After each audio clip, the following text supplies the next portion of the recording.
Hi guys, welcome, welcome, welcome. Sometimes you just have to invite the Holy Spirit in these things.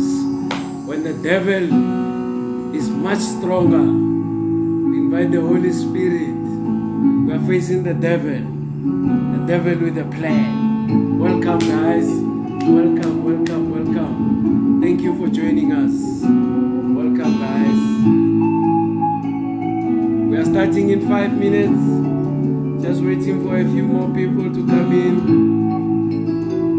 We'll be talking some serious stuff. Some serious stuff. These things are close to my heart. I lost my father due to high insulin.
Good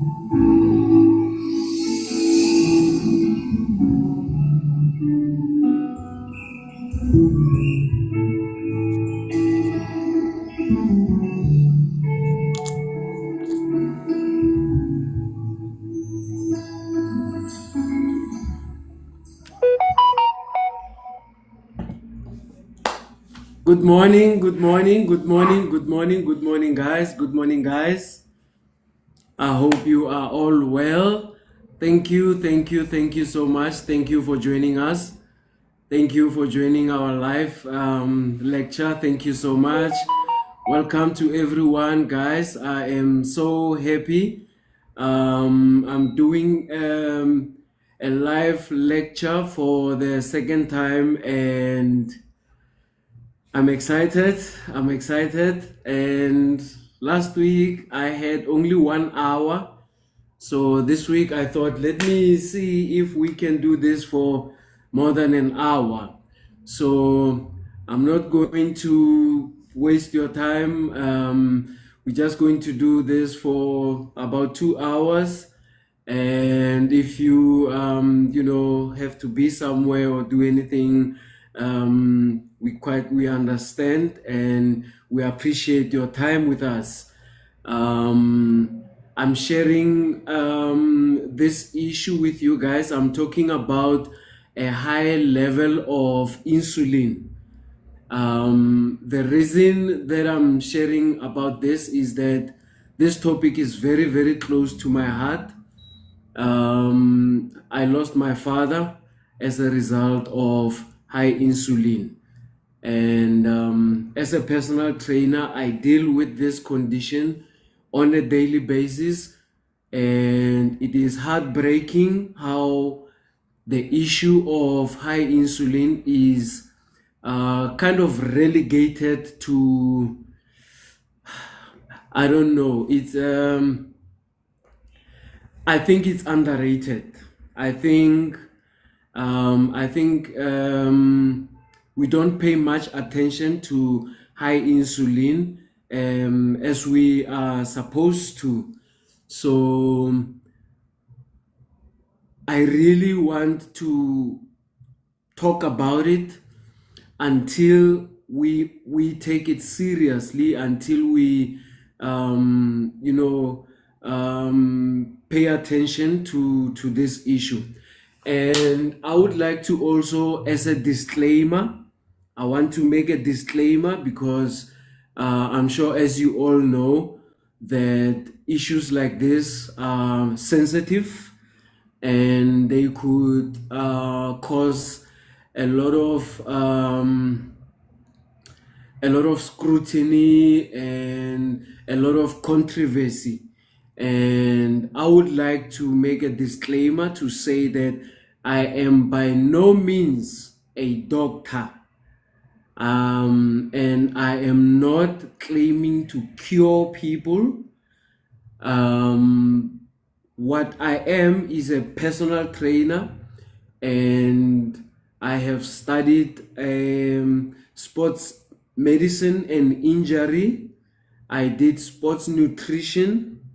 I did anatomy, and from high school I did biology. So I'm not going to stand here and claim to be a doctor, but I have my own qualifications that helps me to help people in the health and fitness industry to be mindful of such diseases like high insulin, all the diseases that are caused by high insulin.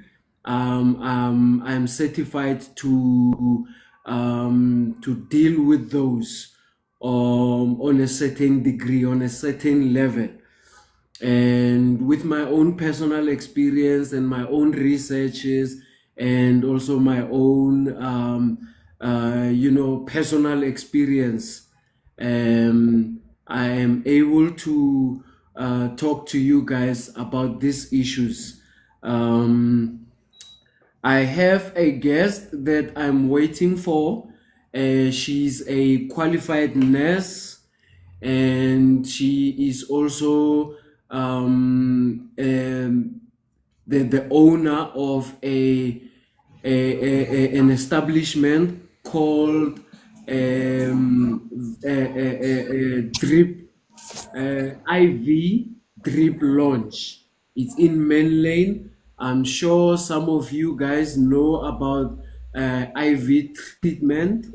As soon as she comes on board, she will share with us her knowledge as a nurse and also the benefits of IV treatment.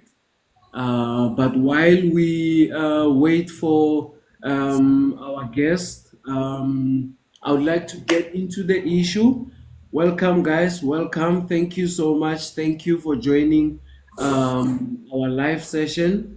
I would also like to disclose that as a personal trainer and also as an entrepreneur, I'm exposed to a lot of people from all walks of life, my friends, my associate, some people I meet online as we are trying to evolve and move with the time.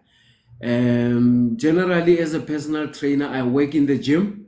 I help people in the gym, and I feel like this platform is one of the ways that I can evolve as a person, as an entrepreneur, to meet more people, to talk to more people, and meet new people. And I know that most of my people, the people that I associate with, especially online, are people that help me to monetize content, meaning they help me with using these platforms like this one to make money, to also invite people to make money. But I will be honest with you guys, I am not that clued up in that aspect of this platform. So basically, my main focus, my content, and my session is all about health and fitness. However, I have friends of mine, I see them already on my live, who are well informed in terms of monetizing and growing your income on TikTok. Those are the people that I usually refer my people to. For like example, sometimes during the week I share the live sessions that I attend on my own personal account and talk to and learn from these guys. So don't be surprised when I'm sharing with you guys some live events where I'm not the host, where I'm not talking about monetizing, but you find other people talking about monetizing. Those are my people. Those are the people that I follow. Those are the people that I learn from in terms of monetizing, because I also want to monetize. I want to make money.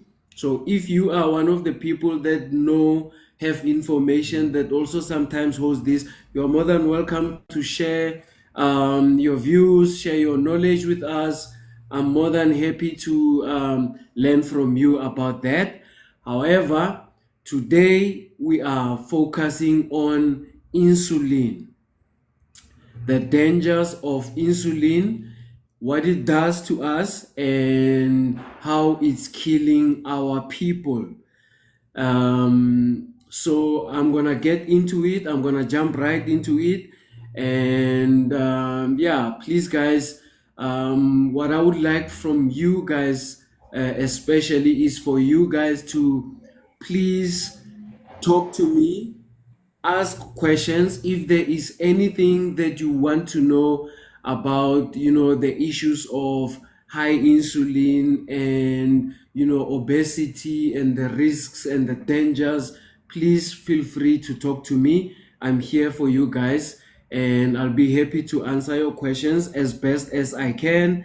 And yeah, hopefully by the end of the session we can all go back and do right by our bodies. Our bodies are a temple of Christ, and we only have one life to live. We only have one body to live in, and if we don't take care of this body, nothing else matters. You can be rich, you can make money on TikTok, we can all be rich and succeed in our careers and everything else, but if the body is not okay, it's not healthy, we can't really enjoy these successes. So without any waste of time, guys, I'm going to jump into it. Guys, today we are talking high insulin. A high insulin in the body is a condition that can cause other severe medical conditions. Some of the conditions that I'm going to talk about today, I'm going to talk about insulin resistance. That's number one. Please, if you can, make some notes, so that you can be able to interact with me, ask questions, or maybe after this session you can just go back and do further research on your own, and just be able to deal with the issues that comes with a high level of insulin. So the other condition that comes from high insulin that we are going to talk about is type 2 diabetes. Type 2 diabetes can be the result of the high levels of insulin and other health issues. And number 3 issue that comes from high insulin is cardiovascular disease. Cardiovascular disease is also something that brings about all the other severe health issues. Okay, and the fourth one is obesity. Weight gain and lack of mobility. Obesity can also bring about a lot of other health issues that we don't want to be dealing with, especially at a young age. The fourth condition that we're going to talk about is low blood. And the fifth one is polycystic ovary syndrome. This one, I feel it's more exclusive to women. They call it PCOS. But we're going to get more into those conditions in a while. I just want to say welcome to you guys. Please let me know if you are there. Please like my my lecture. Let me know that you are there. Let's talk. Ask me any question that you have. Anything that you'd like to know, guys. Welcome, and thank you so much. My guest, who is a nurse, I haven't seen her. Mama V, please, if you are there, let me know, Mama V. Let me know if you are there, Mama V. I'm online. Let me add you to the panel so that you can share with our guest, from your experience as a nurse, and also, running the IV lounge. IV launch, guys, is one of the best therapies that you can get into. It helps with a lot of things. It helps with a lot of medical conditions. It helps with weight loss, and supplementing your body with all the minerals that your body needs. So Mama V, hopefully Mama V will join us in a bit. She probably is busy. She's a senior citizen, so chances are maybe she's struggling with finding her ways around joining us. But nevertheless, guys, are you there? Please, do you have any questions regarding high insulin? Please send any question. Let me know that you are tuned in. Let me know that you follow me with what I'm about to share with you guys. Please just send a comment, send a hi, or a question if you have. And I'll get straight into it. So guys, if you are making notes, you will know that we are talking about 5 conditions that are caused by high insulin. Number one is insulin resistance, and number two is type 2 diabetes. Number three, cardiovascular diseases, or number four is obesity. Number five, low blood, and also PCOS, polycystic ovary syndromes, which we are going to get into as the last topic. So yeah, guys, please engage. Please let me know. Please let me know. Ask me any question. Ask me any question. If you have any question, guys, I would love to hear from you today. Yeah, welcome, guys. Welcome. Welcome, guys. Welcome, guys.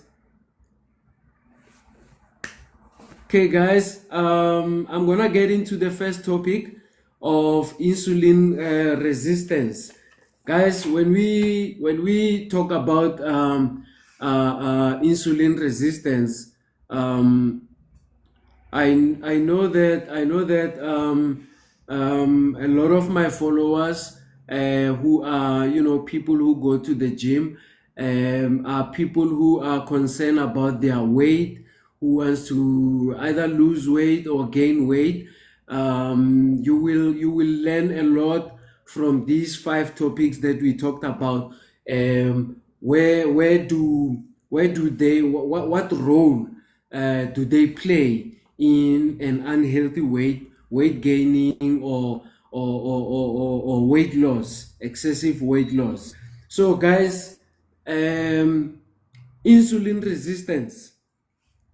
So insulin resistance is a condition whereby your cells are not responding well to insulin. They are not responding properly.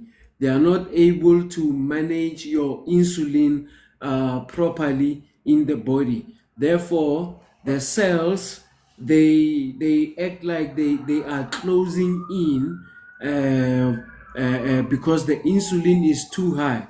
So what happens when your insulin is too high? Your pancreas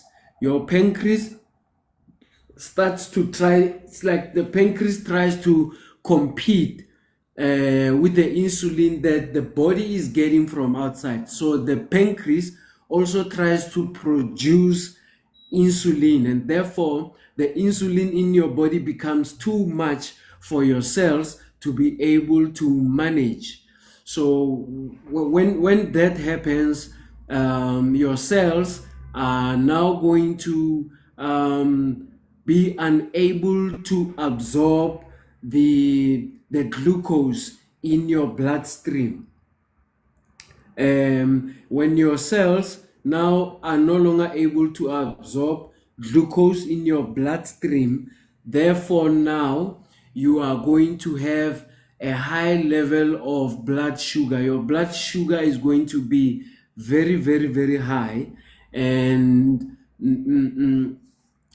that now is a situation whereby your body now is piling up glucose. Glucose becomes very, very high in your body, and if that is continuing for a longer period and is not attended to, your pancreas now is going to shut down. Your pancreas is going to shut down, and when that happens, it could lead to severe issues where now your liver gets involved. But I want to focus now here on your cells not being able to absorb the glucose in the bloodstream. This now is going to cause a situation where you experience a condition called metabolic syndrome. So metabolic syndrome it means that your body is no longer able to metabolize. So when your body is no longer able to metabolize, it means that so metabolism You see, there is a metabolism and there is digestion. Metabolism is a condition whereby you can take it as an accountant of your body. So metabolism is a process where the body is able to take the nutrients to where they need to go. Everything needs to go where it needs to go. Fat has to go this way, glucose have to go this way, nutrients have to go this way. So that whole process is called metabolism, and it's involved in making sure that everything goes where it is supposed to go in the body. So when you have metabolic syndromes, that's when now your body starts to store energy. Your body cannot use the energy that you consume on a daily basis. I hope you guys get me up to this point. Please let me know. Please let me know if you follow. I will answer any question. I don't want to go too far and then we have so much to go back to, right? So as I say,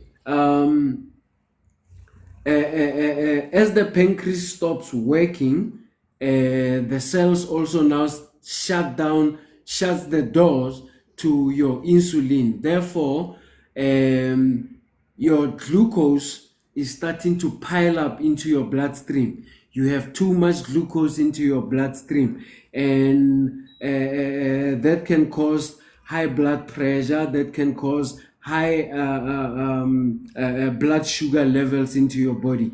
And that's where all the conditions start to come. All the conditions that we'll be talking about, that's how they start, that's how they develop. So I hope you guys are with me. I don't want to go too much further and before you understand where we are. Please let me know in the comment section. Please let me know if you understand. I hope my settings are okay. I hope you guys can send your comments. Please let me know if you are unable to send comments. I hope you follow me at the current moment. I hope you are with me. Please let me know. But Ronisa, if you can, please open your mic so that you can also share your input. Open the mic. Welcome, sister. Welcome. Thank you so much. You're welcome, sister. You are welcome. Please let me know if you have been hearing me clearly, because Yes, I have been. I'm not getting feedback. I'm hearing you quite clear. All right. Okay. Thank you, sister. Thank you. Welcome. So are you following me? Did you get what I was just talking about? Yes, I was. Yeah. Any questions? Anything that you want to add? Anything that you have experienced? Just with the high insulin, especially back when we were training, is that once you start changing your diet and you're eating better, you actually feel the difference. You can feel your sugar levels regulating, because remember, if we are taking in too much sugar and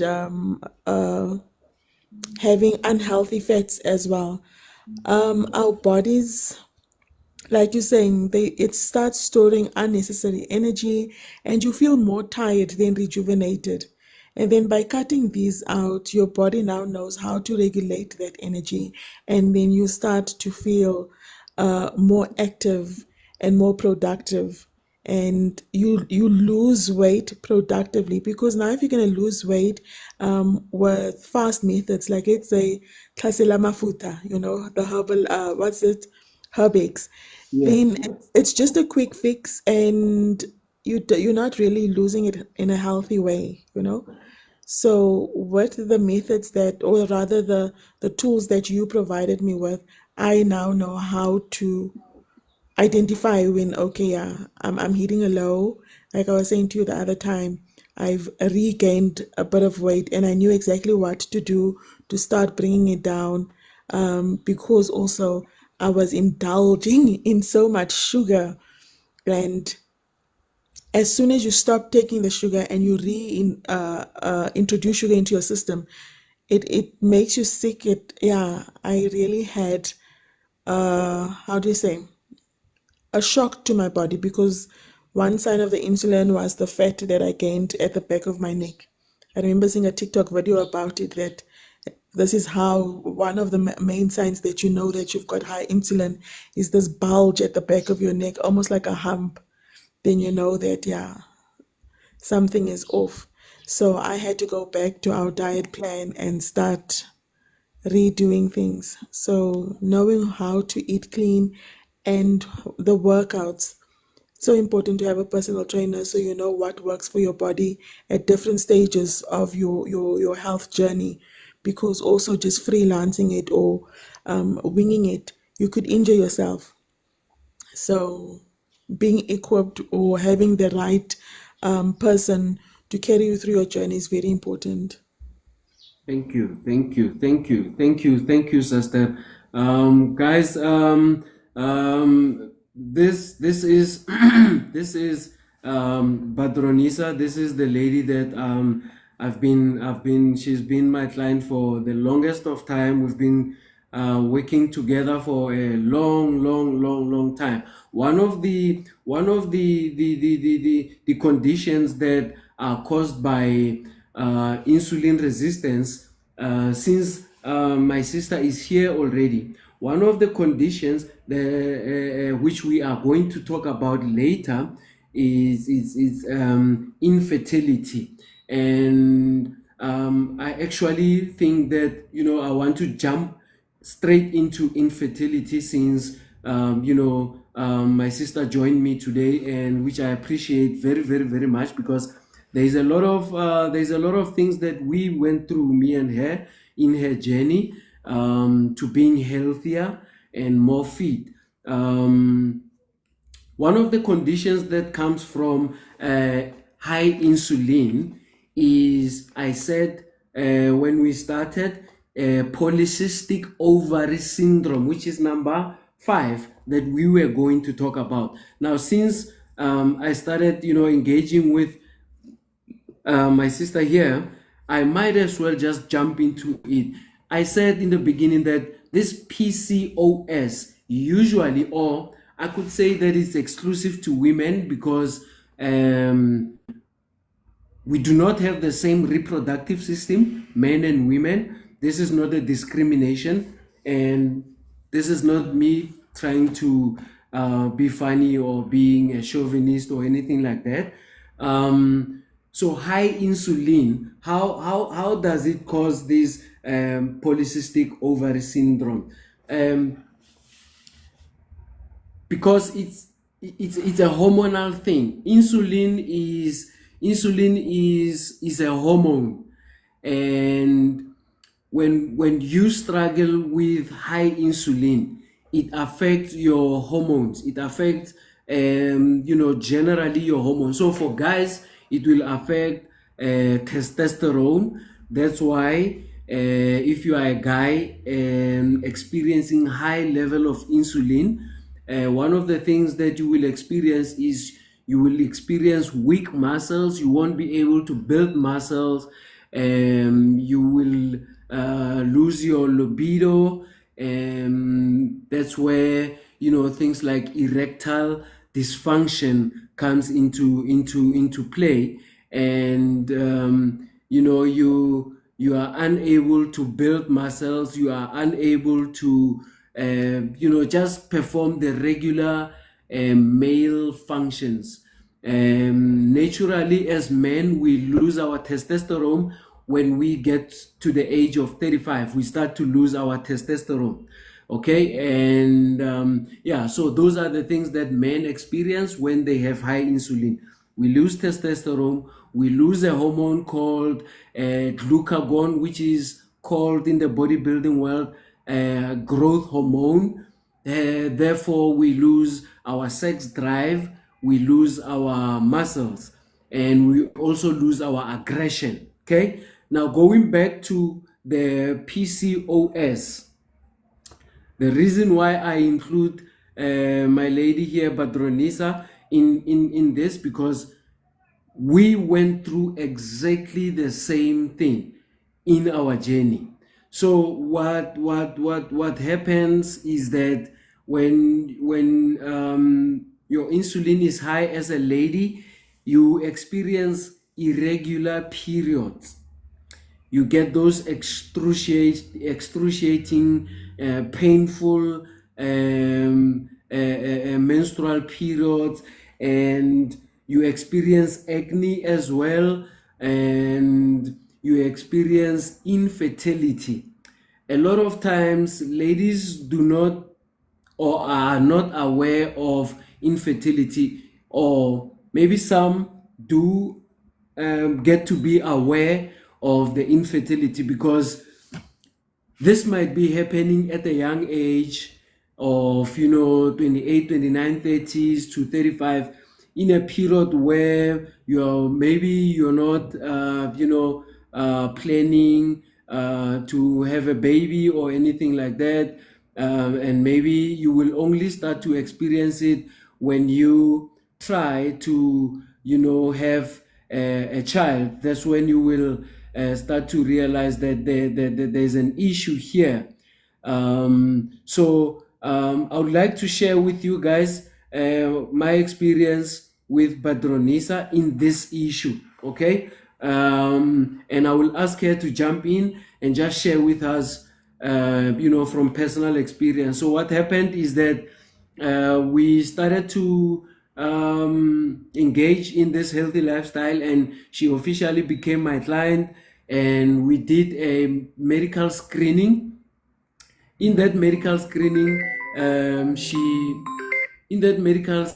she shared with me some personal medical issues, and I think one of the issues was that she had I think it was an operation, and there was something else, but everything that included obesity and unhealthy lifestyle, everything boiled down to high insulin, according to my result and findings and all the research. So we started exercising, and as we got to know each other more, she disclosed to me that the doctors told her that she could no longer have a child. And I said, okay, no problem. Actually, I think if I remember correctly, she also, was not was not worried about that, because she was not planning to have a child. If I remember correctly, a child was not in her plans. But as we continued, we exercised. She started eating healthy. We did a lot of stuff. We did boxing. We did weightlifting. Weightlifting is very good for you guys. I'll get into that later on if we have time. We'll talk about the benefits of weightlifting, or it can just be in another day, another topic. But yeah, anyway, a few months later, while I was exercising with Badronisa, we noticed that there were some changes, and I suspected, because it was not the first time it happened for me, with a lady becoming pregnant after feeling, healthy, losing those belly fats, and boom, she falls pregnant. So what was happening here is that we were balancing her hormones. Her insulin had dropped. She was feeling energetic. Her other hormones, like your estrogen, progesterone, started to be in balance, and she was starting to feel much better, having a healthy weight, and she fell pregnant. She was happy about it. When she told me, I was happy. I think she was not even aware. She was not thinking about, this could happen. But yeah, I would like for you, my sister, to just please share with us that experience. How was it? What happened there? Please share with our guests. Ah, the story, hey? I Yes, love I this story. was I was definitely not aware that I was pregnant because now we were so deep into our workout routine. And remember, I was at the time so good at boxing. The guys were like, yeah, they want to try and see if they can outbox me. So pregnancy was the last thing on my mind. But yes, as you mentioned, as when we started off our journey, I was at my heaviest at 127 kilos. And doctors had said, yeah, you can't have a kid anymore. And I had one and I was okay with it. Like, I've got my Spider-Man, so I'm good. I'm not really looking at having another child. So I was getting into the throes of working out, like, yes, I'm going to be at my fittest, be the athlete that I was when I was younger. And I won't forget the day. It was on a Tuesday, the 25th of March, 2019. And you said to me, your energy is low. I need you to take a pregnancy test. And I looked at you like, what? Like, you are crazy. There's no way that I'm pregnant. Not after all this hard work to get to where I am. Um, but I still went and I got the cheapest pregnancy test. I think it was like 16 Rand. I got the pregnancy test. I still didn't take it serious. I was like, I'll do it when I do it. And then I take it and it's positive, and I'm like, what?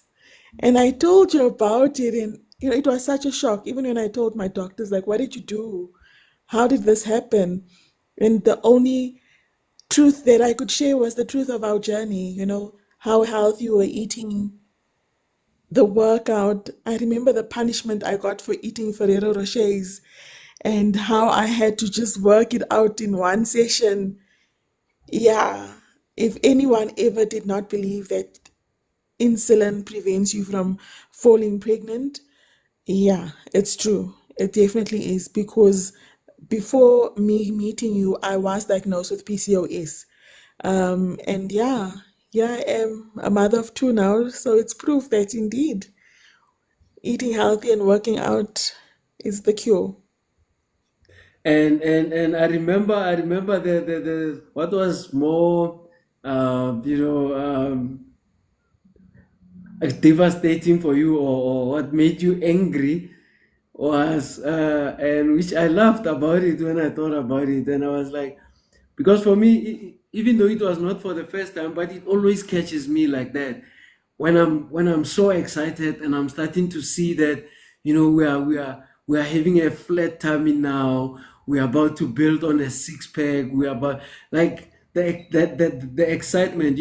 The thing about us, when coaches, when we have clients, I'll tell you now, out of 10 people, it's one or two people that stick to the journey until that goal, until we reach that goal. It's a struggle for okay, for me, I'll talk for myself. It's a struggle to have people that I can say that we have reached the goal. Here we are now, we are maintaining, and to even get to a point where you can even go on your own, and I can see you even though I'm not seeing you every day.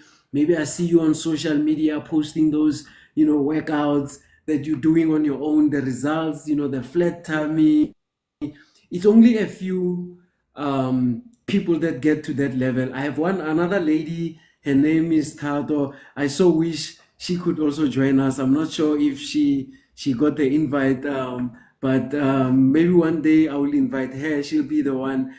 And I think Tato also fell pregnant sometime after we were working out so hard, because with Tato, she after she reached a certain level of fitness, we somehow lost contact, and yeah, but I think she continued on the journey on her own, because I think I left the gym where I was working. I think I went to the other gym, and yeah, not long after I left there, I think a few months, she also told me she was pregnant. I think Tato must also come and join us. Anyway, the excitement,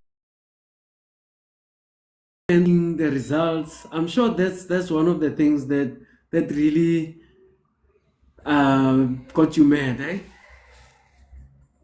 Yes, no, it definitely got me very upset because imagine in a period of 5 months, I had lost about 40 kilograms, and this was pure dedication and hard work. So, yes, the pregnancy is a blessing, but also now looking at my hard work going to waste, it wasn't so much fun. And how was hubby at home? How did he take the news? How did he feel about everything? Like, He was shocked at first, like it was so unbelievable because we already accepted the diagnosis, you know? So it was a big shock, but also excitement. But then he also felt this loss of having this different version of me because he only knew the version of me that was sick and had all these health issues. He didn't know a different version. So him meeting this new, the healthier version of me was exciting. I was also more flexible, more energetic. As you mentioned, the sex drive had improved. So now he was literally scared and he asked me, will you be able to continue on this journey afterwards? And yes, during COVID, I maintained weight loss so well. And then I fell off the wagon because of health again. Cancer came to visit me. And here I am restarting my journey. So yeah, it was definitely a bittersweet thing. I'm glad that you mentioned the issue of sex drive, because there's also something that I want to get into. This is the relationship that I keep mentioning. I cannot mention, the the results, or the trouble, or the risks that comes with high insulin only in the side of women, because it affects us the same way as well as men. So when you speak about, the sex drive, this is where I keep mentioning weak erection, low sex drive in men, and also the ability to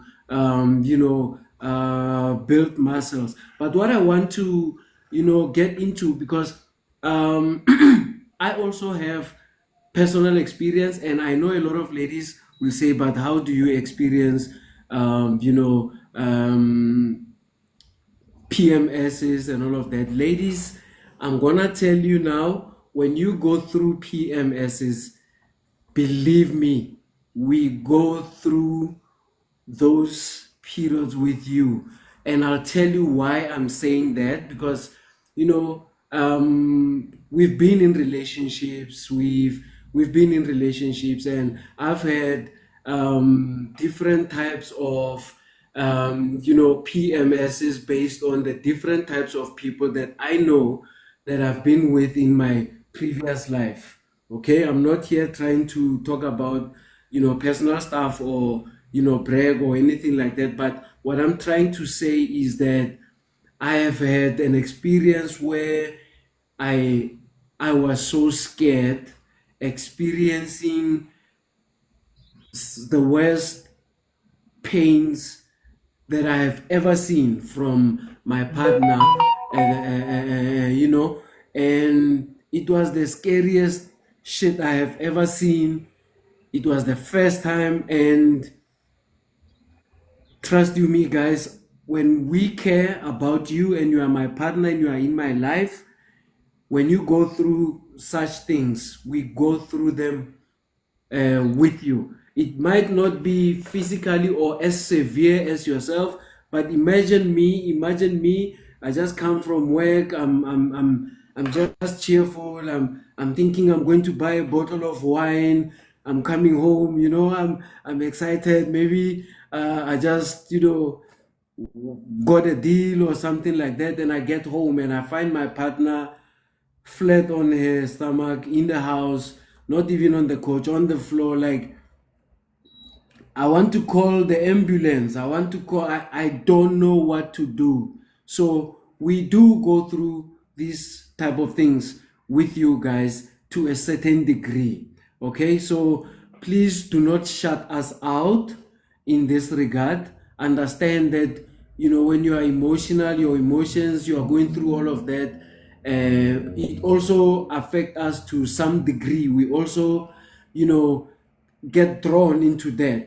And I'm not trying to say that, you know, I know better or we know better, or trying to make us guys seem, you know, because there is a battle that's going on around between male and female, which is a topic for another time. We are no longer working together as men and women. We are no longer, you know, having each other's back. Every time I speak or every time someone speak, whether it's about females, whether it's his female or other people's female, it always ends up in a battle. And this is not what I'm here for. And I'm not here to represent men or represent women. I'm talking about the challenges that we face together as a people, male and female. So, my sister, I would like for you to maybe share with me if there is any personal experience regarding, you know, severe period pains or severe, you know, or irregular, you know, things like that, you know, in your journey of, you know, balancing your insulin and your or hormones. Do you have a personal experience, or have you heard from, you know, other people, other ladies that maybe you can share with us? So, because I suffer from PCOS, it comes with severe period pains on my side. And I'm the only one in my family, meaning between myself, my mother, and my sister. I'm the only one that had this severe period pains. So they couldn't relate with that. All they could do was just comfort me during that severe cycle. It was extreme, excruciating pain. So, even getting married, after getting married, it got worse to a point where, uh, let's say for the first 2, 3 days, I can't leave my bed. And if I'm going to the bathroom, I'm walking bent forward, you know. I can't lift myself up straight. And then I had my first son. Uh, I would say it only reduced the days, but the pain was still there. Not as excruciating, but it was still there. But it's only after having my second son where, yeah, I can say I experienced having a normal period, because I also had to go on hormonal medications to regulate my cycle, to regulate hormones and stuff, because they were not treating the cause, which is the weight and the insulin. They were just dealing with the problem, you know, just dealing with how to regulate the cycle, whereas what is the cause behind that. So I had to experience this for a long, long time, majority of my life, basically. But then now, yeah, now I feel normal. It isn't as bad. But what comes with that also, it drains you so much when you're having these bad, bad pains. You literally can't function. You're not productive. There's nothing that you have to offer outside of comforting yourself and dealing with that pain. I couldn't really do much work. So when I'm on my cycle, literally every month, I can't go to work. I need to stay at home and deal with this, because it's not just painful, but it's also so heavy that, yeah, being out in public would just be embarrassing because it's gonna be a mess. And when you were maybe consulting, um, was there ever a time where, you know, high insulin, was mentioned as a result of, you know, causing, you know, those severe periods? No, I can't remember a time where they connected the dots there. Um, I don't want to say that doctors were not efficient in what they're doing, but they were focusing more on the gynecological part of the issue than looking at my overall health, you know. They weren't taking bloods to look at my insulin. They were not looking at my BMI. They were not paying attention to such things. I mean, here you have a 14-year-old who's experiencing excruciating menstrual pains. It can't be just about PCOS. And by then, I did not even have PCOS. But my weight was heavier than a regular 14-year-old. So already that should be cause for concern, but they weren't doing that. It was only later in life where they started testing and looking at all these things. One doctor here and there would be like, oh, your weight is a problem. You should get your weight in check. You know, even when they found out they have got fertility issues, still they did not say to me, listen, this is what the issue is. It's only when I was hit with the stroke that brought me to the gym. That's where I had to advocate for myself that, yeah, there is something wrong. And also with the knowledge that you imparted on me, then I had to be like, listen, this is the issues and I need you guys to address it. And were you getting medication as you were going through, all these doctors checking you out, looking at, your PCOS?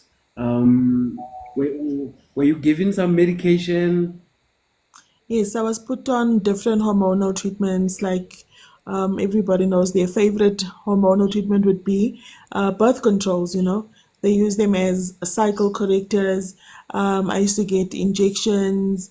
Uh, I was also on high blood medication at some point.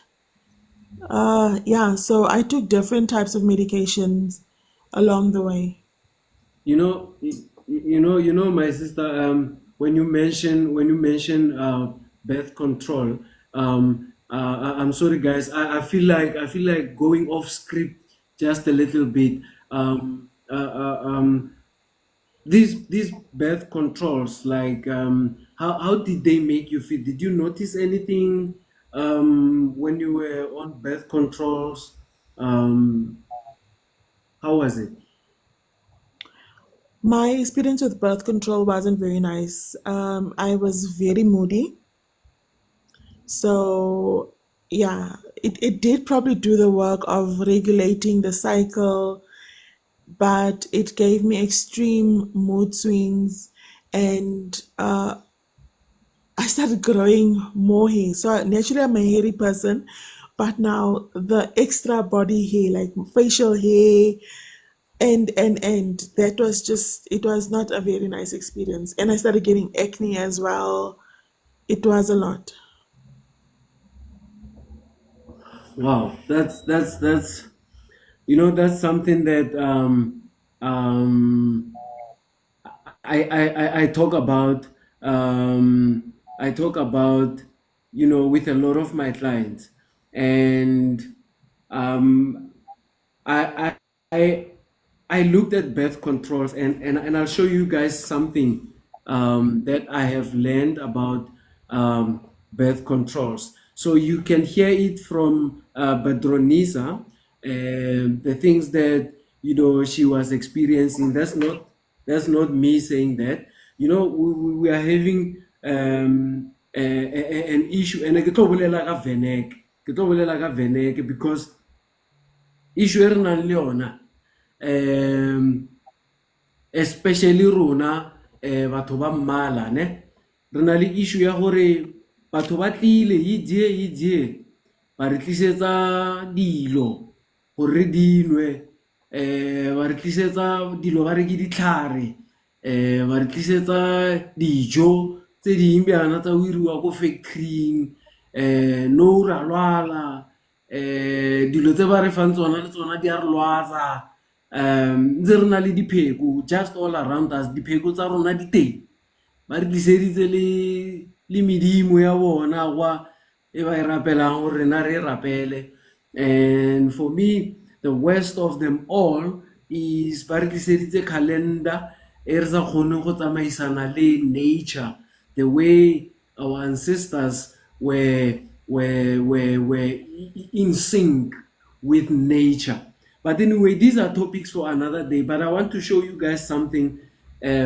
Just adding on what my sister is saying here. I just went on Google and I look at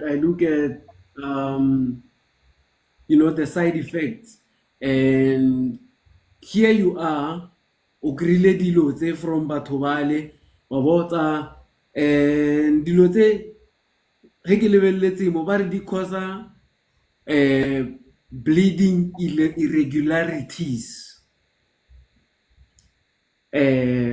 breast tenderness, nausea, headaches, weight fluctuation, blood pressure, blood clots, migraines. So wena o ile kwa gore o ile o kry-a dilo tsa gore bothata ba gago bo nne betere, mara instead o kry-a even more.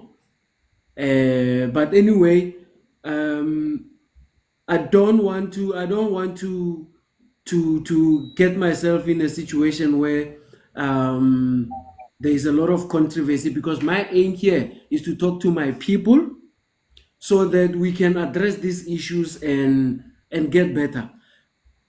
Now, guys, I have a good reference of what I'm talking about, and I always talk about it, and I'm gonna talk about it until the day I die. And if this gets me into trouble with anyone, so be it. My father,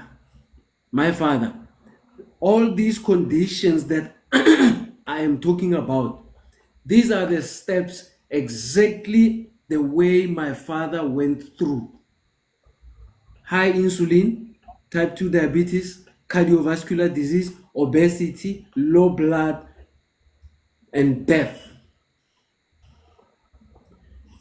When I got my hands on this information, I had this, I studied this, but I was ignorant. I was very, very, very ignorant. I was not paying attention. I was just a trainer, just focusing on building muscles, losing weight, and we in this industry, we have some really funny habits. We have some really tendencies that are not really in line with what we are supposed to be doing. So I made a 10 when I lost my father. So I'm gonna talk about this. I'm gonna talk about this until the day I die. So yeah, without going too much out of script, I was coming to a point where I was saying that I talk to women about this stuff who are my clients, who I can open up to, and I also got to talk to someone close to me about this issue, and I would like my sister to, if you can, just jump on this one if you can, if you might shed some light for us. I had this question, guys, and I asked my partner at the time that please tell me this. I feel like whatever the side effects of birth controls, né? The common ones, the ones that I know, the ones that we all know, especially mood swing.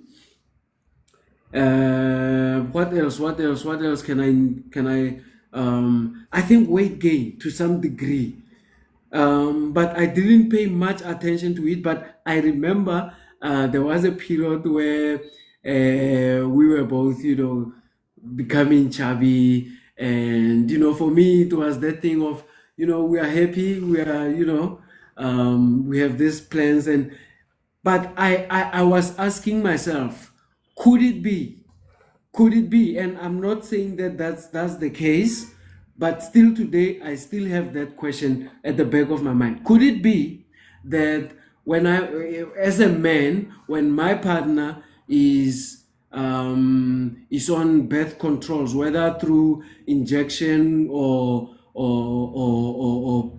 pills, all these hormone enhancing pills, could it be that as we engage in sexual activities as a couple, and obviously we are not using protection, could it be that these things tend to also affect me as a man? Could it be that I will also experience the mood swings, the short temper, the weight gaining, and all of that? If anyone in the audience has an idea or has maybe had this question, the same question at the back of of their mind, I wish my guest was here to also maybe share with us, because she's a nurse. I wonder where she is. I wonder where she is. She's probably hectic at work, but man, I wish she was here. But anyway, my sister, if you can jump on this one, could you share with us? Could you maybe share with us if you've had this question at the back of your mind as well, or you've experienced something like that? There's a saying that says, we take from each other during intimacy, you know. Uh, so we are always cautioned to limit or minimize the amount of intimate partners we have, because we leave a piece of each other. So based off of that, I would say that it is highly possible that we do end up sharing those chemicals, because remember, it is we are sharing chemicals, body chemistry with each other during intimacy. And taking in medication, it becomes part of your body, especially if you're taking a medication for a long time. You start smelling like tablets. Even, if you go to the bathroom, your urine has this smell in it. So it is highly possible, I can't say definitely it is, but it is highly possible that we are sharing bits and pieces of whatever it is that we took in with each other through intimacy. I agree. I agree.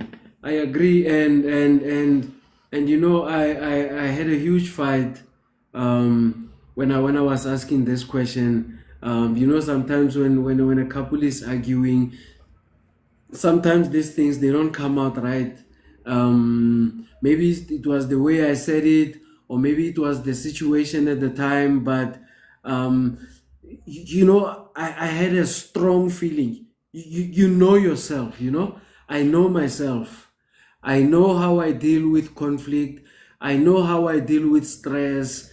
And at the time, I felt like I'm on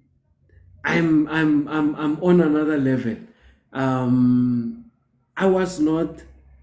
I didn't feel like I was myself. I didn't feel like this is me. I always felt like there's just something taking over me, and I wasn't quite myself.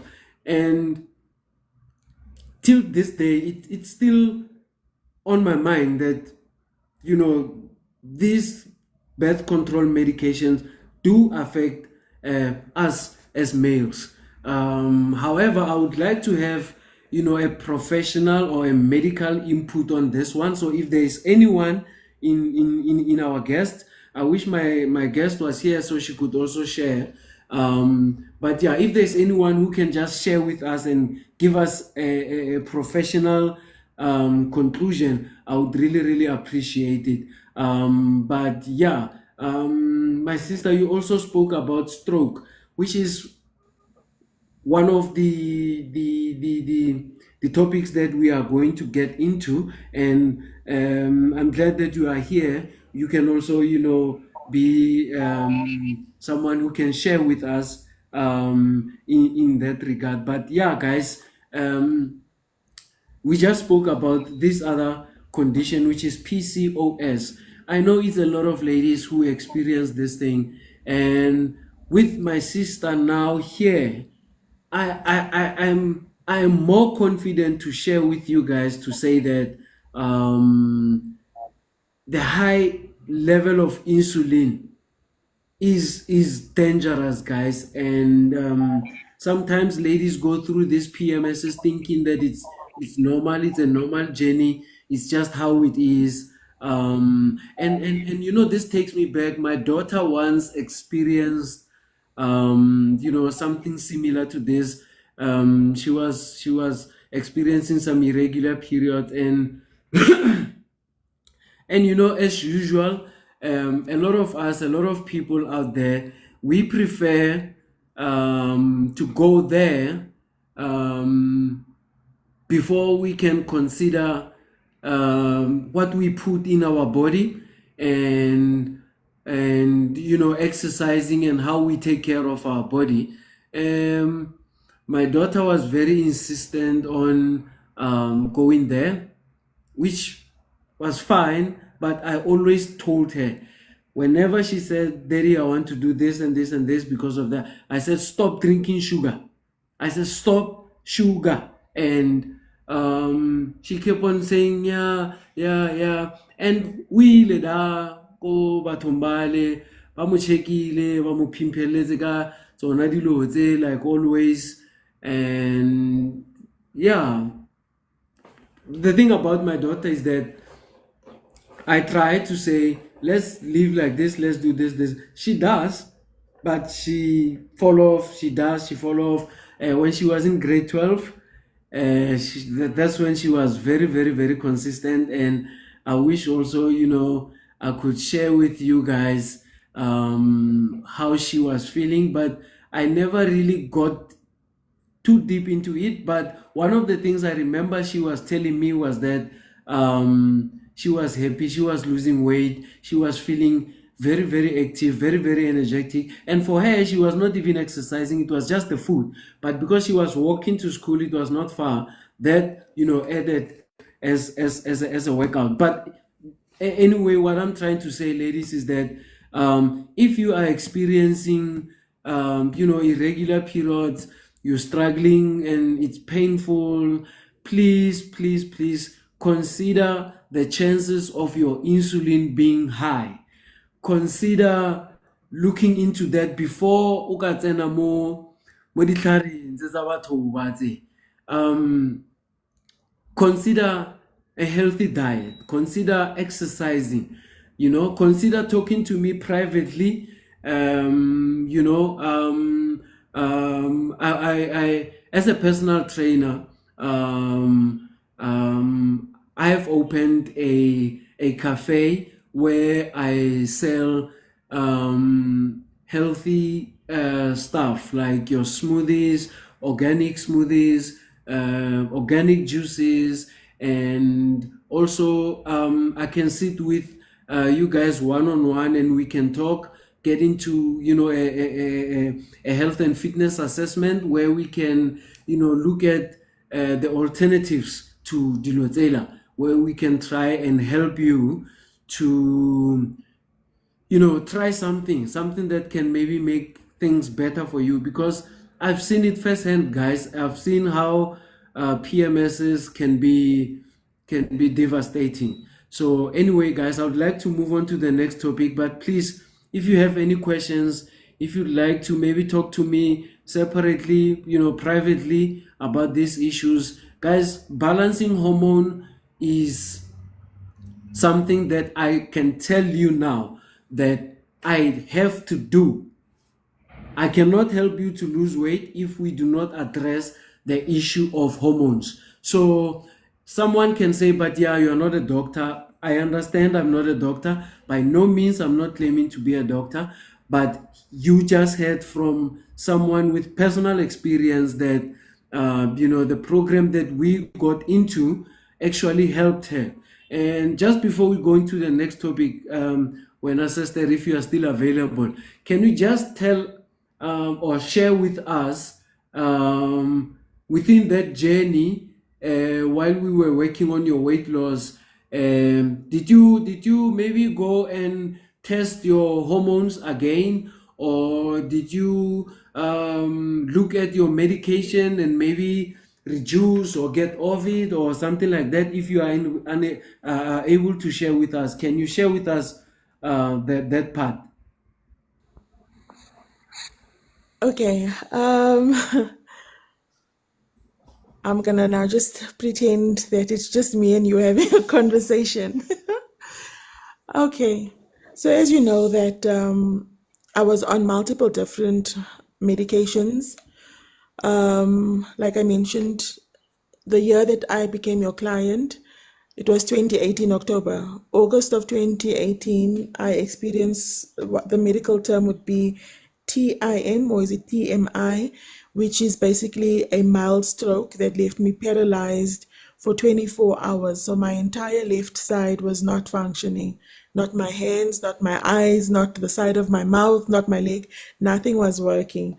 And after 24 hours, I started regaining some sort of mobility, and gradually it was coming back. But to this day, it's not 100%, but let's say I've got about 90% back of what I lost. Um, so when I started working out with you, the first medication that I dropped was actually my anti-anxiety medication, because I've always been a very anxious person.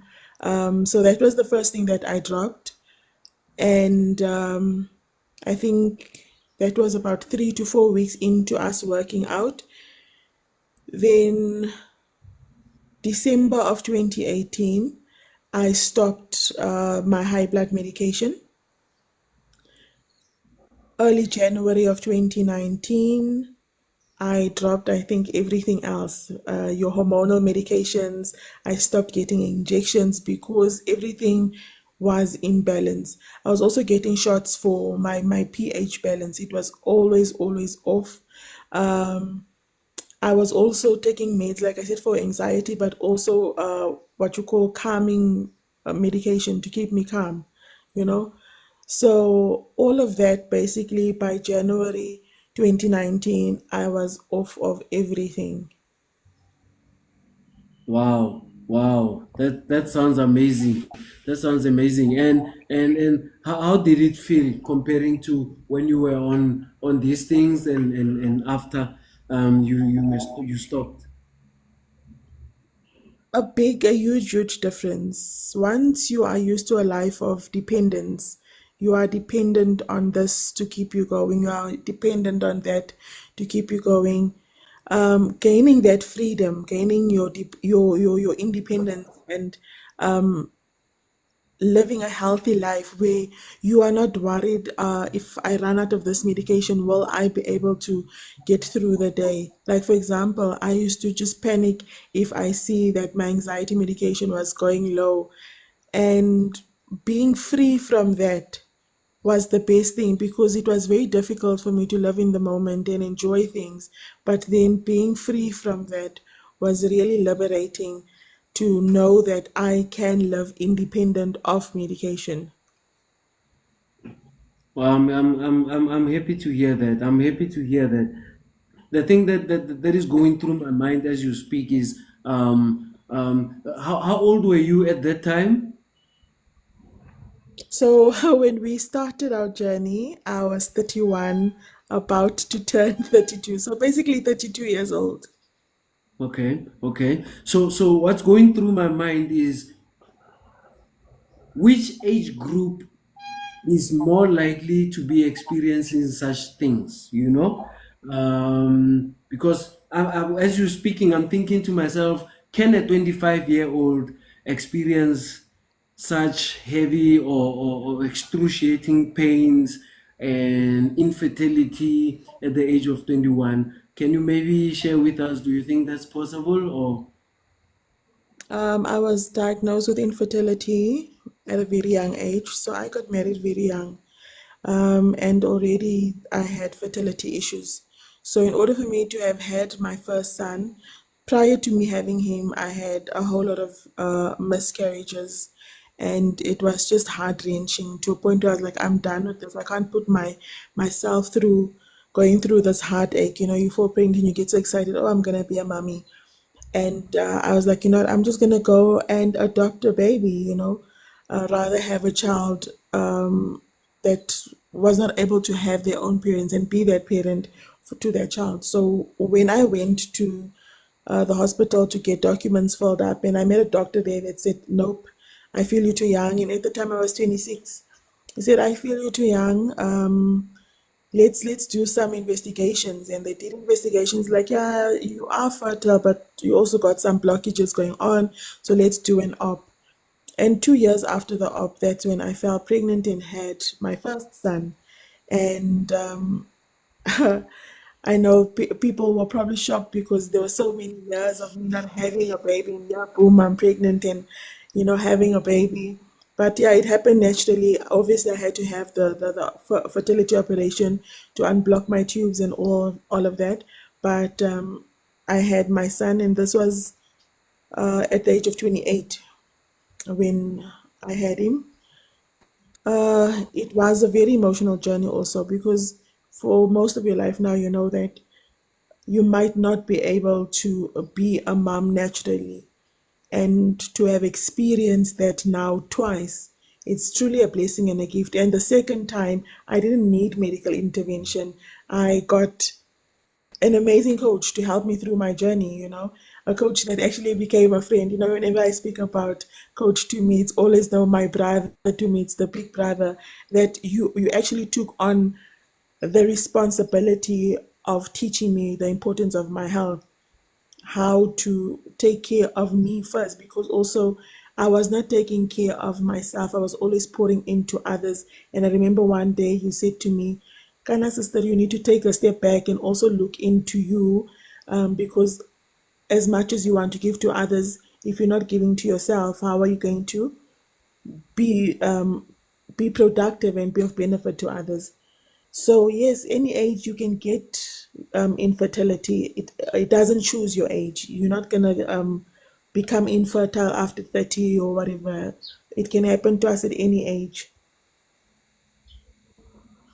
Thank you, sister. Thank you for your input there.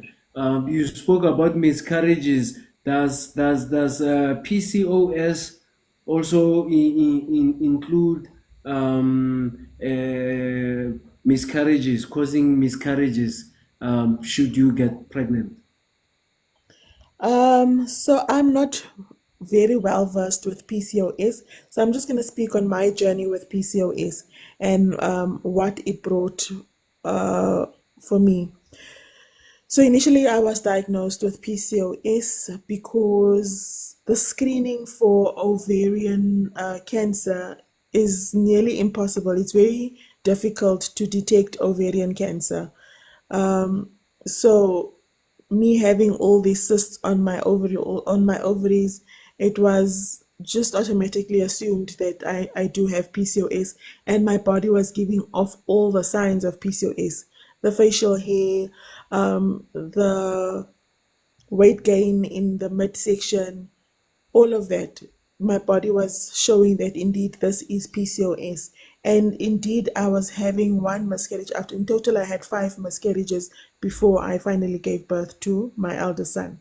So I would say yes, it was a contributing factor. But then later on, now about 3 years ago, I found out that I've got ovarian cancer. I don't know if it was all along.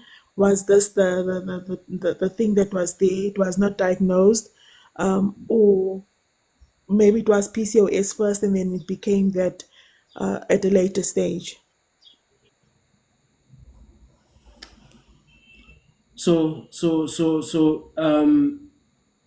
What I'm getting is that you know, you can't say for sure that miscarriages also could be the result of PCOS, right?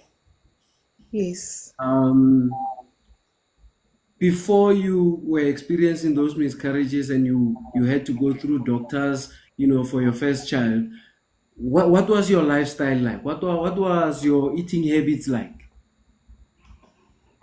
Not healthy at all. I'm from a foodie family. My family just loves food and they love good food. So I wasn't eating healthy at all. It was a thing that weekends, my mom and my grand, they're not cooking.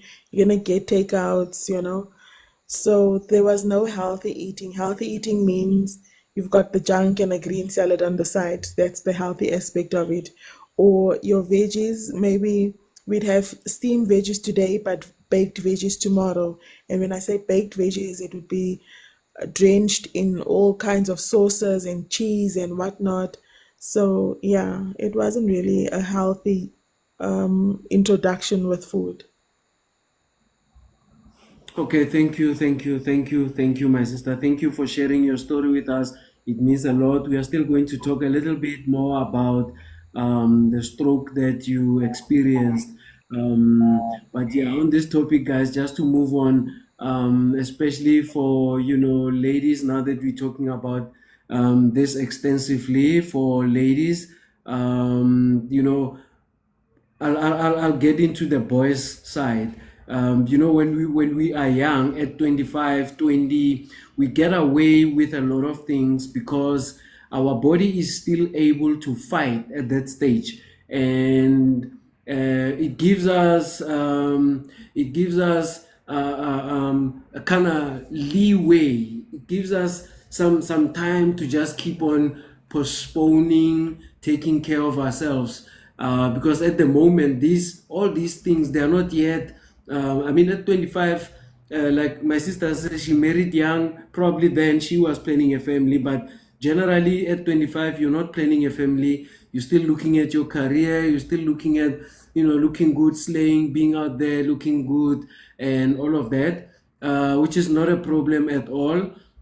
So you don't really pay attention to such things that could happen, later in stage, and by that time things are worse. And by that time, starting a family is no longer something to joke about. It's something that's serious. You really want to start your family, and you have a husband. You're no longer thinking for yourself alone. You're thinking for someone else. Someone wants a kid. Someone wants to marry you, but you are experiencing these things. This can be, challenging, to your goal, of starting a family. So please, guys, if you need more information about this, you don't have to come to me. Please go and look at your insulin, look at your hormones, guys. And on the male side, at that age, 25 and all, I was about to say that, we also get away with these things. And mainly for us is because we are active, we run around, we still play, we're still very, very active. And we don't pay attention to this. Only when you get to around 30s, 35, you start complaining about weak erection, tiredness, lack of aggression. You're also becoming moody, and on this thing, guys. I want to just, before I leave this thing. It looks like I don't want to get out of this topic. What I'm picking up from my sister, and what I can, get on a general perspective. It's possible that a lot of our young females at 25 are experiencing infertility, massive period pains, and irregular cycles, and all of that. And this brings me to something that I was watching on TikTok. I was watching a video by a certain gentleman. Ke tlo bolela ka veneke hape, because as you know, guys, a re nya go hata di-cons tsa ba bang, even though it's not like nna ke na le taba le hore ke hata bo mang di-cons. Nna ntho ke nang le taba le yona ke go share le batho ba etsho gore re na le bothata bo serious, and then bothata bo a se bothata nyana bo e leng gore we can afford to relegate to, as we normally do. Ke bothata bo serious. Video e ke video ya khale, ne le video ya ntato Mombiana wa Lekgowa. Ge ke bua ka ene, some of you maybe you'll pick up gore ke bua ka mang. Ntatola ne le ngaka, ne le ba le godimo, a ke itse gore na le o mongwe mo kotsi thata, kotsi. Diabolo ka nnete, re bolela ka diabolo ole ke diabolo ka nnete. Na le ko kwa ba ba leng in charge of dilo tse tsa bo dipetlele, di o mamang ka nako e la ya bo wa ntshwara mos. So dimane ka mokgweleng ka teng, video e ke kopane le yona ne le taba ya kgetse enne a e tsamaya ya ya ntwa ya dithethefatsi. Please guys, I hope you are getting me. If ukhuluma isiZulu sikhuluma ngomuntu lo beka thiwa uye aqale impi yedakamizwa. I hope I'm saying it right. Dimani, so na tlhaba or na khosa probleme mo baneng ba batho ba bantsho, probleme ya go palelwa ke go nna le bana. Ntse re bolela lefoko la teng la sekgowa infertility. So dimane na seka a tsamaya kgetse ya issue ya gore Naira ke ene a irileng gore didenge e spread ya gore bana ba batho ba bantsho ba ska kgona nna le bana, a re lwadise gape le ka bolwetse bola. So what I'm saying here guys ke gore dideng a se ntho e nyane. Even my mother ge ke thoma dideng ke re like ke feel like as a personal trainer ga ke iri dilo tse sentse ka di etsa, ga ke fitlhelele batho ba sentse ke ba fitlhelele, ke batlo ira sona le sona le sona. Maka who if it was possible I could have her maybe one day on this platform. Maka ene o fodile ntho e re bitsang ramatiki. Ke ramatiki a kitse ka sona ke bolwetse ba di mangwele le di watwate. Maka ene o tlogetse tsukiri fela a hlola fry. Maka no a sana ntho ba bitsang ramatiki. Maka o mo lebeletse ka re no munyane, e ka re o no munyane. So some of the dilo tse so re na le di restrictions tsa gore re bue bjang ka tsona. That's why I switch back to Venek. I hope you guys are getting me. So ntho ke zamo e bolela gore dideng a se case nyane e simple ya gore no personal trainer or gym for fun, for you know, for gain the glutes and all of that. This is serious, and this is serious, and it's a war. Ke a take serious mo rona re le batho go rentsha mo ditseleng tsa rona tsa go iphekola, go rentsha mo ditseleng tsa rona tsa go rapela, ke ntho e serious. So guys, if you are young, a lady 25, please pay attention to this issue. Go out there and test your hormones. Go see your doctor. Look at your hormones. Look at your insulin. And if maybe you need more assistance from my side, you know, coming from your doctor, insulin or what is what, please feel free to talk to me personally. So guys, I would like to move on to the next topic. The next thing that you get from high insulin is low blood. Low blood, also known as hypoglycemic. Hypoglycemic, a lot of times when you have low blood, which is the result of high insulin. Remember I told you that when you have high insulin, your cells cannot absorb glucose into your blood from your bloodstream. Therefore, your body cannot regulate or metabolize whatever it is that you are eating. Therefore, your body cannot absorb nutrients. So low blood, if you can look at it, some of the symptoms of low blood will be dizziness. You'll feel dizzy. Your body will shake. Sometimes you faint. You lose conscious. And as a result, sometimes you want to quickly grab something to chow quickly so that you can feel better. You know, it can be anything. Juice nyana, coke nyana, December slices of cake or some roto sandwich. You just want something quickly so that you can feel better, and it helps, it works. But on the flip side, what you are doing, you are feeding the beast. You are feeding to the same thing, the very same thing that is causing you to feel that way. It's like any drug. If someone or you have an experience of someone who has addicted to drugs, you know that they feel sick when they don't have a drug. As soon as they have the drug, they feel better. But they are sick because of that drug. So this is the cycle that we find ourselves trapped in. So low blood, when you feel these symptoms, please guys, don't take it lightly.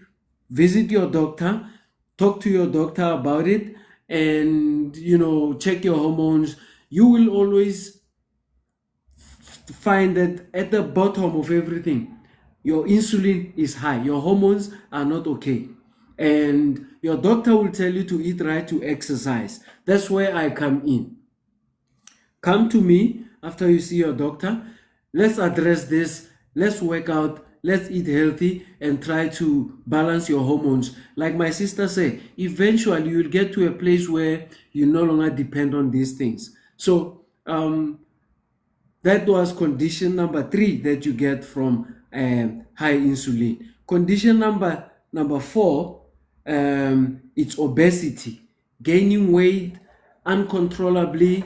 You don't know why you are gaining weight. Sometimes I meet people who are my clients at the gym who say that, I'm gaining so much weight and I'm not even eating a lot.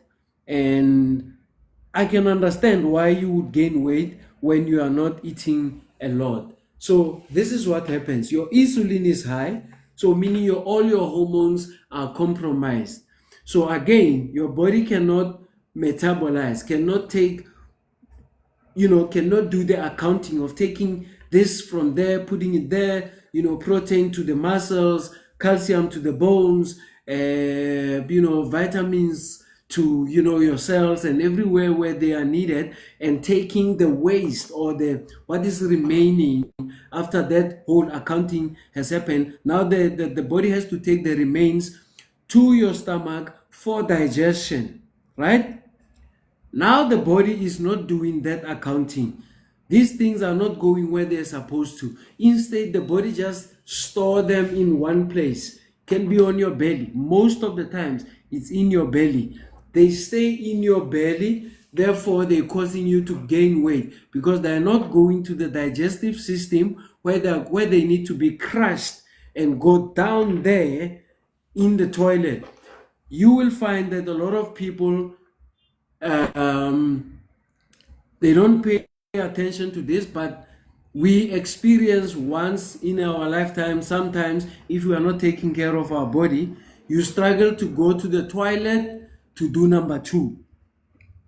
That's because from metabolism, there's no metabolism happening. Your body is storing all this energy and all this excess fat in your belly, and they are not being dropped into the digestive system where they can be crushed to go out. They remain there, and what happens is they are stuck. They cannot go out, and this is where even though you are not eating, but you are not losing weight, you actually gaining weight, because for you to lose weight, your body needs to flush these toxins. Your body needs to flush all these unwanted food in your body. So if you are not going to the toilet, then you cannot lose the weight, right? So that's obesity for you. You see how it goes. It also starts from insulin.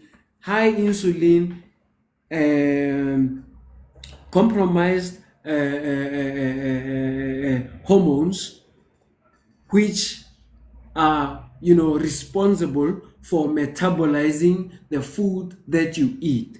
Okay, so we have insulin resistance. Insulin resistance, we spoke about it, is when your cells cannot absorb glucose from your bloodstream, therefore your pancreas is no longer functioning well, is no longer producing enough insulin for your body. That leads to type 2 diabetes.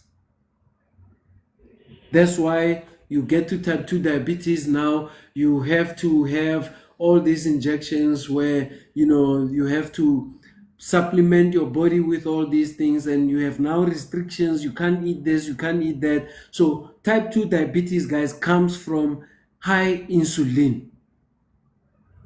And you all know, I'm sure you have had the problems of Tsukiri. We talk about them a lot, when my guy is no longer perform sexually, ebile re re o tshwere ke tswekere. So tswekere meaning your reproductive system is compromised. You can't produce testosterone anymore as a man. Therefore, you cannot build muscle. You cannot have a healthy sex drive. Right? Same goes for women. These complications that we've been talking about all stem from sugar, diabetes or type 2 diabetes, which stems from high insulin. Okay? Now, the last condition that I'm going to mention. So I mentioned insulin resistance, type 2 diabetes, low blood, PCOS, and obesity. Now, cardiovascular disease. We deal with this a lot in the gym, cardiovascular disease, which goes back to what I'm saying to you guys. I'm not here trying to tell you that I'm a doctor, but on a daily basis, these are the things that I deal with. These are the things that I am certified to address, to look into, and to know how to deal with them and what causes these things. Cardiovascular disease. Here now you have a condition called what is this? Metabolic syndrome. Metabolic syndrome is when you have all these little conditions that we are talking about. You know, your cholesterol, your high blood pressure, your high sugar level. What are these? What is this? You also have you know, all this minor, we tend to think they are minor. Oh, obesity and all of these small issues, they are now clustered. They come together. I'll tell you all of these conditions just in a minute. So you've got low blood, you've got high blood pressure, cholesterol, obesity, you know, okay, what is this? I just forgot the name of this other. I think is it low iron or iron deficiency. So you have all these little just go Google metabolic syndrome. You'll get all these little conditions that are now clustered and causing one big thing, which is number one, stroke, heart attack. Oh, this condition that I forgot is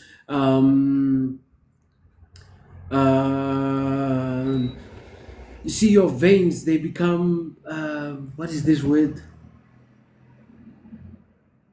Your veins literally they become damaged. I forgot the name of the word, but if you can go and click and Google metabolic syndromes, you will find all these conditions that I'm telling you about. So your veins becomes damaged, and that's where you now experience stroke. And this is where I would like for my sister to just take us through the experience of stroke. How was it? What did you feel, my sister? If you're still available, just trying to reflect on all these conditions that we spoke about. Can you just share with us that period when you experienced stroke?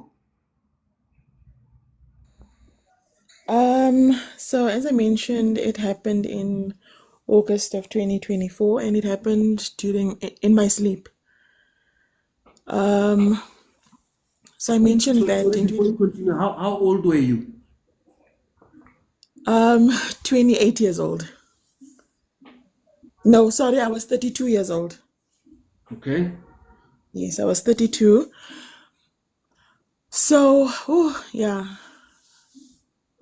it happened in my sleep. As I mentioned, I was at my heaviest in 2018. That's when I was weighing the most.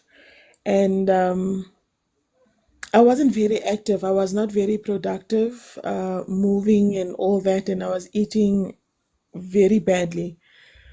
So anyway, this one night, it was a Thursday evening, I went to bed, but I could feel that something wasn't right. Like my body just was not feeling okay. And in my sleep, I started twitching. Uh, I don't know how to describe the feeling, but it's almost like, the pins and needles that you feel.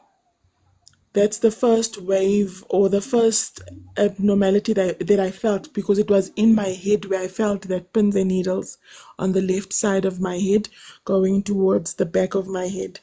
And I started waking up because I could feel something is happening to me, but I couldn't say anything, and my body was just feeling so, so stiff. Even though my right side was not paralyzed, I couldn't move my body at all. Like I was just basically frozen. And then, as I was trying to calm myself so that I could get to say something, slowly, slowly words were coming out of my mouth, but still, it was basically me slurping words out. It was not clear. It was not loud enough, also.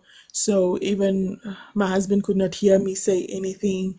And I started tugging at the sheet to get help, because now the mobility in the left side, I could feel that there's nothing happening on my left. I can't feel. I don't know if I've got an eye. What's happening? Because yeah, everything was just numb on my left hand side. Got to the hospital, and then I was told that I'm having active brain tremors. So it was still going on. And even months later, I was still having those active brain tremors. But like I'm saying, as I was changing also my diet, going on this health journey, it eventually stopped. When you say it eventually stopped, did you get tested for that, or did Yes. you just notice from your own, personal observation? No, I till this day I still get screening, because they regarded me as being high risk for a stroke. So till this day I'm still being. So you still get professional feedback from your doctor. Sorry, sorry, I just lost you there. Yes, from the doctor. Um, so I go to neurology every 6 months. I get screened. They do check my brain. In 2023 December, I had a case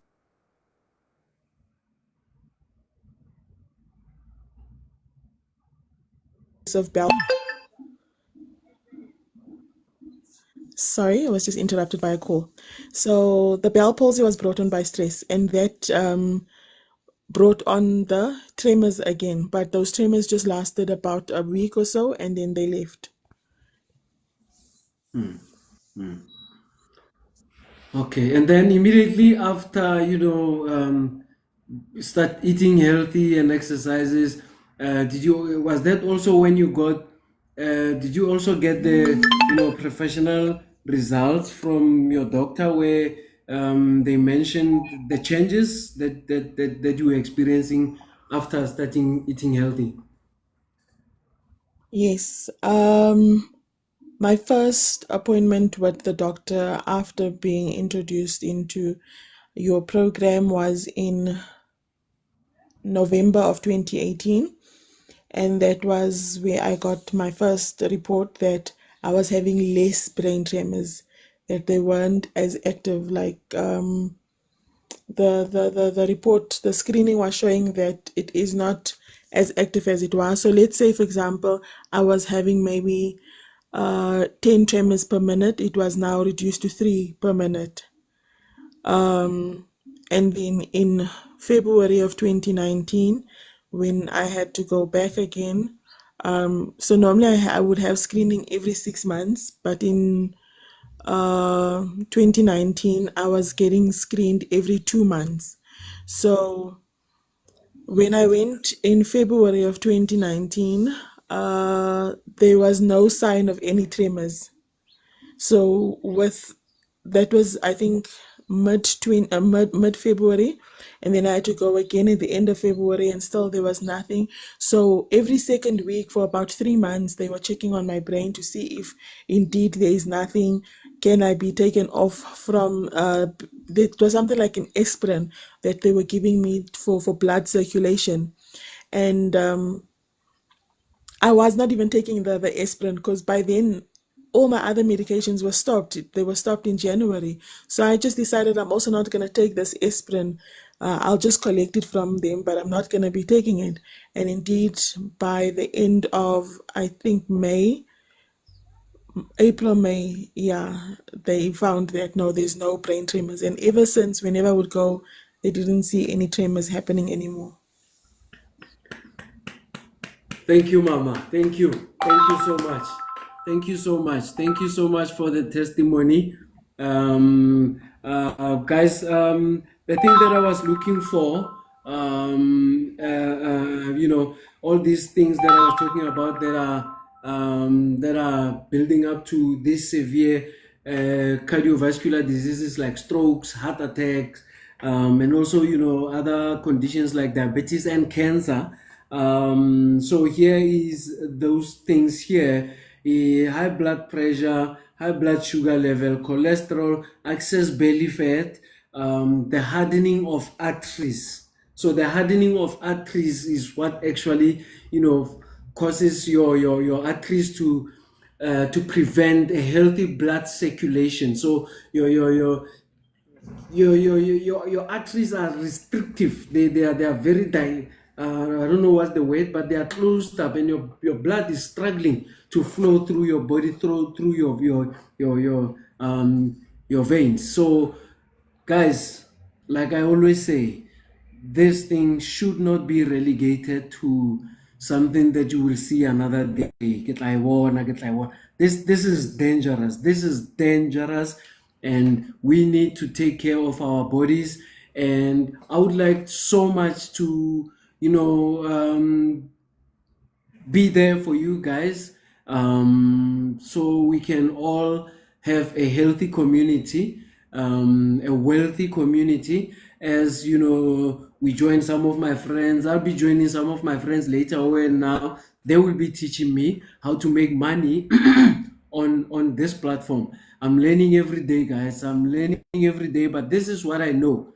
If you are not healthy, what's the point of joining us there when we make money? Because you will just be facing problem after problem. And one of the big things about being unhealthy and being overweight is what I've picked up is confidence. Guys, this thing eats away your confidence. It makes you feel like so terrible. I was once in that position, and it's not a nice position to be in. You want to feel good in your clothes, you want to know that your clothes are just there, they you feel good about it. This is where mental health comes in. You cannot be healthy in your mind if think about this when we talk about mental health in health and fitness. How can your mind be healthy when you are constantly in your head, yelling at yourself, fearing what people say, fearing what people think you look like? I once had this lady that I knew a long time ago when I was training. She was explaining to me that sometimes she's even afraid to just walk into a space where there's people there and there's a chair there, whether it's a party or a meeting or whatever. She's afraid to just walk up and say hi, have a seat and sit down. She's got these things going on in her mind. What if the chair falls? What if I fall? The way I'm so big, what if I fall? How will I look like? Sometimes she would tell me that in a party or in a buffet, she's afraid to just take a plate and put some food on her plate to eat. She's afraid of what are they going to say? They're going to say, hey, look at her plate. The mind cannot be healthy if these are the things that are going on in your head. So if you can get rid of just this one thing of tormenting yourself, how you look, my clothes, this jean is too tight, this jean is no longer coming, this dress is this, like my mkava here, the t-shirt. If you can get rid of that one thing, imagine what it can do for you in your head. Like it can free up so much space of thinking about other things like how can I monetize on TikTok, can I join Coach to me with the other gang on their lives? I've got friends that I just met on live, and it's an amazing journey. I'm learning. I've got Boma sister, we need a Nomfundo, a lot of guys. If you can come and join that gang with these things in your head, not being able to just have space to think positive things and think learning, making money. Do you see how that can prevent one's growth? But anyway, guys, we're about to end the live session, a couple of minutes left. But what I'm saying here, guys, is please, let's take this thing serious. This is not a play. This is not something to play with. This is something serious. It can cost your career. You can't function well in your career. You can't move properly in your career, because if your mind is like that, you can't really interact with people positively. It's disturbing. It's disturbing to always be worrying about how you look, what people think. It's not nice. So that's where the healthy mind comes in. When you are okay, you can fit in that dress that you like. Your t-shirt, my bra, is nice, and you have a healthy sex drive. Your libido is just good, and you don't have to. It's one thing out of the way, and then we can focus on other things. But anyway, guys, if you'd like to talk to me on you privately, please go. I have a program that can help you with dealing with lowering your insulin. We have this program, we call it the juice program. You get 7 juices. In these 7 juices, I have combined a few minerals and a few herbs that will help you in 7 days to reverse the insulin, to lower your insulin, and also help to improve other hormones. Because for guys, if you want your hormones to be in balance, you need to get rid of the insulin, and you need to increase the production of your testosterone. That does not need pills. That does not need a lot of these things. So please join my program. Let me listen to what your story is, and let me see if there's a specialized way that we can help you. But I'm telling you now, this juice program will help you to produce other hormones. For ladies, the program will help you to balance your progesterone, estrogen, and make sure that your cortisol is balanced and your insulin is also dropped. Therefore, your reproductive system can be in harmony. You don't have to experience this excruciating period pains. Let's get into this program. It only takes 7 days, guys. If you would love to try this program, please, you can DM me. Let's talk about this. I can get you into the 7-day program where we can try to just balance your hormones. For me, it's all about balancing your hormones, being healthy, and being fit and exercising. Like I said, and I'll say it again, I'm not a doctor, but I can help you with a meal plan, a juice program that can help you to balance your hormone in order for you to lose weight and have and maintain a healthy weight. Therefore, you don't have to go through all these experiences. So what you can do, you can go check your doctor, come back to me, let's get you into a health and fitness program, and you can go back to your doctor after 7 days. I can promise you, you will be a better person. So please, guys, I've been talking for 2 hours. My throat is painful. I need to drink a beetroot juice. So if you guys have anything that you want to add or ask, please, guys, feel free to ask. I can't be talking alone for 2 hours like this, guys. Am I alone in here? Am I alone? Can anyone just confirm for me if I've been talking to myself, or I have some people that are hearing what I'm saying? But anyway, guys, nevertheless, I enjoyed myself. I have my sister that I've been working with for some time. I saw Peli FM. My friend from Peli FM joined. I don't know if you're still here, but I had a good time. I don't mind whether I'm with two people or I'm with one person. If I can change one person's life, for me, that's much better than all the money in the world. I remember the feeling I had with this lady when we were going through all these changes, these positive changes. Man, it was fulfilling for me. It was fulfilling. I was so happy. I wish there was a way in which I can be a millionaire and just have just one person that can experience such a revelation and just have their life changed for the better. Then I don't have to hustle and go to the gym every day and look for people to train. I love it, but I'd love to have a nice house and a nice car also. So, but it's fulfilling. I'll tell you now, when someone reach their goal and tell me, Coach, you've changed my life, that is what I'm living for. And that is what I would like to do moving forward. Let's share the knowledge. Let's all get into, a healthy lifestyle. Please visit me in Man Lane, level 5, inside Ignite Fitness. Let's talk about this. I can share so much with you guys. We have a juice program that can help you to lower your insulin and also help you to, just live a better lifestyle. That's all I want. That's all I want. And I will go visit my friends over that side, learn how to make money so that I don't have to gym the whole day. Can just gym for 1 hour, share with you this knowledge, make money, and enjoy life. So yeah, guys, thank you so much.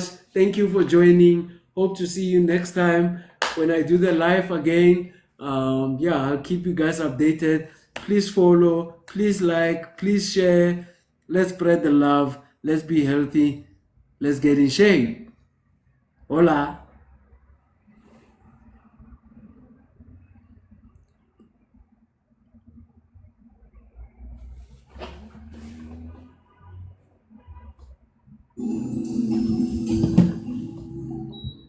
Re tlosa ka moyo halalelang, moyo ngcwele, the Holy Spirit.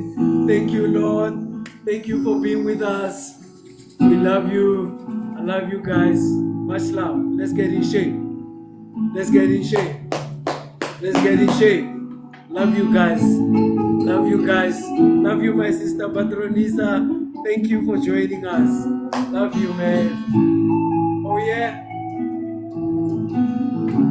Yes.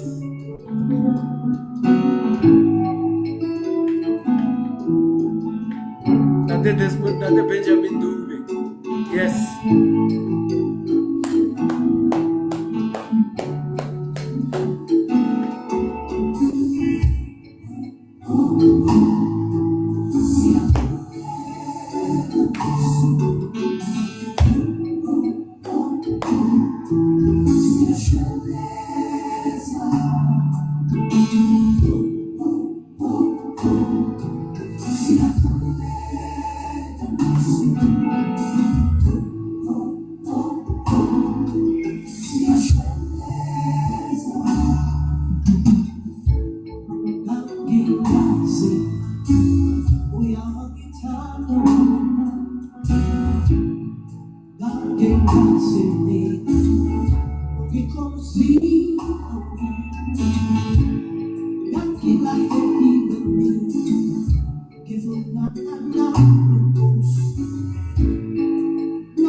izinkinga zami zidale phakemele namhlanje nathemba uzokukhuluma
Yes. Yes. Let's heal the world. Zintwenyani nje.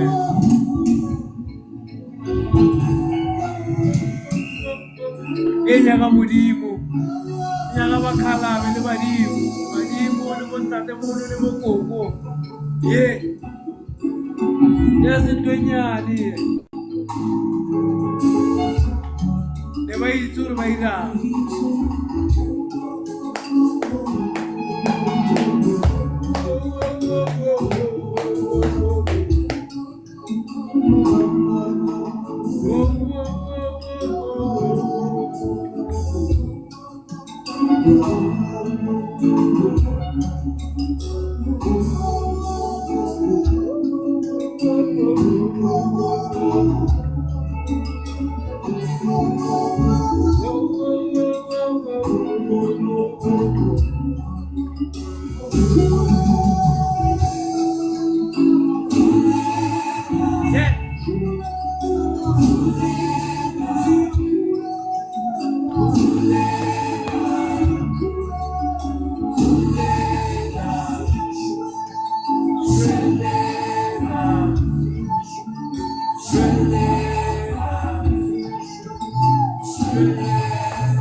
A re tlohele fa bana tsukiri.